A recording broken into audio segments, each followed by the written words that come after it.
अस्सलाम वालेकुम, नमस्कार। आज हमारे साथ जो हमारे अतिथि हैं वो हैं बलदेव गुर्जर जी, जो किसी भी पहचान के मोहताज नहीं हैं। इनको पूरी कामा विधानसभा जानती है। ये कुछ दिन पहले चर्चाओं में भी आए थे, लेकिन अब जब हमने ग्राम पंचायत दिलावटी का दौरा किया तो हमें पता लगा कि यह सरपंची का चुनाव लड़ने वाले हैं अपनी पंचायत से।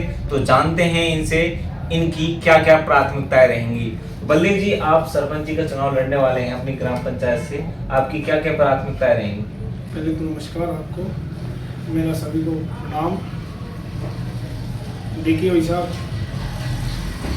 प्राथमिकता, मैं पंचायत समिति सदस्य मेरी पत्नी है और ग्राम पंचायत दिलावटी की मेरे देवतुल्य मतदाताओं के द्वारा अपने अमूल मत से उन्होंने पंचायत समिति सदस्य बनाया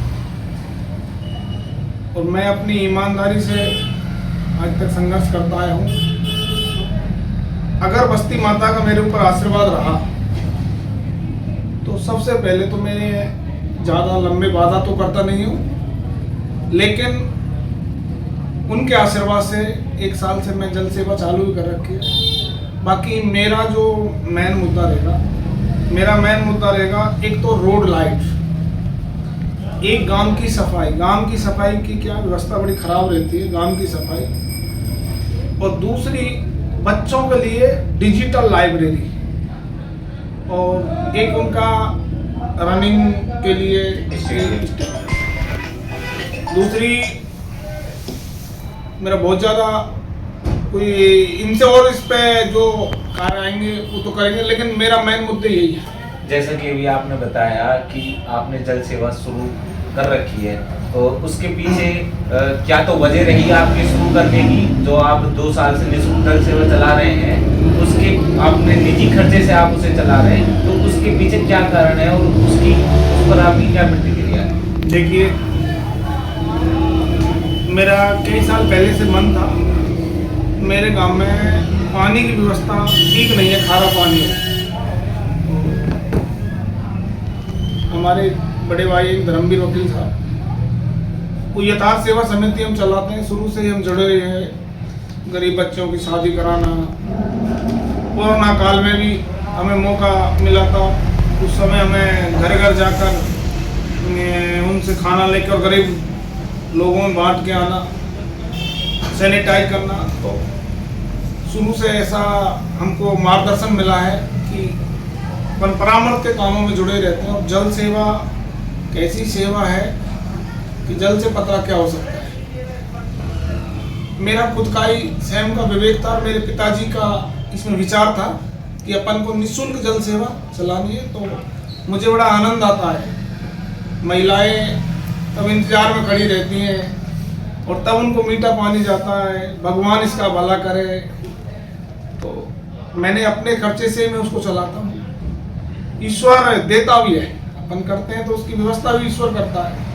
आप पिछले 2 वर्ष से गांव के विकास को लेकर बहुत ही प्रतिबद्ध हैं, और आगे भी क्या इसी तरह रहेंगे और आगे क्या रुझान रहेंगे आपके? बिल्कुल, मेरा मन है कि अपन ईमानदारी से काम करेंगे, बस्ती माता के बीच में रहकर, बस्ती माता से परामर्श कर विकास के कार्यों पर ध्यान देंगे। और मेरा मेन पर्पज जो सबसे ज़्यादा है, जल, लाइट और बच्चों के लिए डिजिटल लाइब्रेरी और खेल मैदान के लिए उनकी व्यवस्था कराना, बार-बार के विकास के कार्य तो रहेंगे। और बिजली, पंचायती राज के चुनाव होने वाले हैं, आप सरपंची का चुनाव लड़ने वाले हैं, और इससे कामा विधानसभा में आपका गांव ग्राम पंचायत दिलावटी बहुत ही चर्चाओं में है। इसके पीछे क्या कारण है? देखिए, मैंने आपको पहले ही बताया था, ग्राम पंचायत दिलावटी के अंदर मेरे पितातल बुजुर्ग, ये सती सावित्री जैसी माताएं बहनें, मेरे युवा साथी, उन सब का मेरे पे आशीर्वाद रहा। और मैं बस्ती माता के चरणों के अंदर जो धूल होती है, उस रज को मैं अपने माथे से लगाकर इस राजनीति में आया हूँ, और उस रज को ही मैं माथे से लगाकर चलूँगा। बस्ती माता का मेरे ऊपर अगर आशीर्वाद रहा, और मेरे ऊपर आशीर्वाद भी है, बस्ती माता का आशीर्वाद भी है, तो मैं बहुत अच्छा करने का मन है और बहुत अच्छा करूँगा। अभी पंचायत समिति प्रधान का चुनाव हुआ था,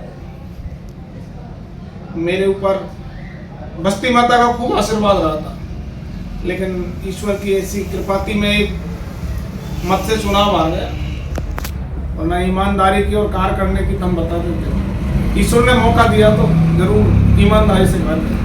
नहीं, अभी आपने बताया कि आप गांव में डिजिटल लाइब्रेरी, सड़कें, लाइटें और बच्चों के लिए स्टेडियम जो रनिंग के लिए होता है उनकी व्यवस्था करेंगे। ऐसे वादे तो सभी करते हैं, क्या आप उन पर पूरा उतरेंगे या फिर ये एक जुमला है?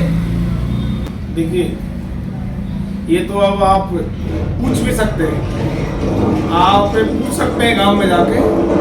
बलदेव कभी वादे नहीं करता है, जमीन पर ही काम करता है। वादे करने वाले लोग तो बहुत हैं, बाकी मैं वादे नहीं करता हूँ। ईश्वर ने समय दिया तो फिर उसके बाद मिलेंगे और फिर आपको बताएंगे कि जुमले थे कि वादे थे।